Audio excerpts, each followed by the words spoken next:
నమస్కారం, నా పేరు శివంద్రాలు ఉన్నారు ఫ్రెండ్స్. ఇవాళ వీడియోలో ఈపీఎఫ్ఓ ఖాతాదారులకి ఒక గుడ్ న్యూస్ అయితే చెప్పబోతున్నానండి. రీసెంట్గా మనకి లోక్సభ బడ్జెట్లో జరిగిన చర్చల్లో కేంద్ర ఆర్థిక మంత్రి నిర్మలా సీతారామన్ గారు ఒక విషయాన్ని అయితే వెల్లడించారండి.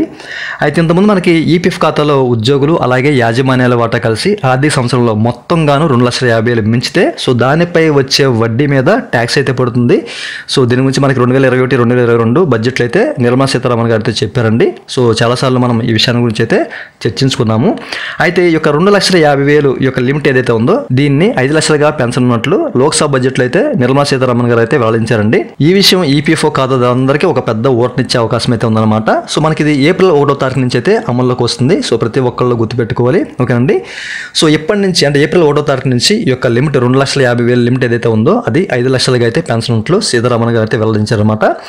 అయితే చాలా వరకు ఉద్యోగులు పన్ను పరిమితిలోకి వెళ్ళే అవకాశం అయితే లేదండి. ఎందుకంటే వాళ్ళ యొక్క బేసిక్ ప్లస్ డిఏ అనేది 20,000 మించి ఉంటే కనుక, అంటే 20,800 మించి ఉంటే కనుక వాళ్ళు ఈ యొక్క ట్యాక్స్ పరిమితిలోకి అయితే వెళ్ళేవాళ్ళు ఇంతకుముందు.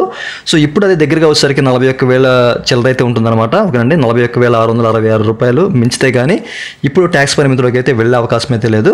చాలా వరకు మనం సేఫ్ జోన్లోనే ఉంటాము. ఇందులో మనం వరీ అవ్వాల్సిన విషయం అయితే లేదండి, ఓకేనా.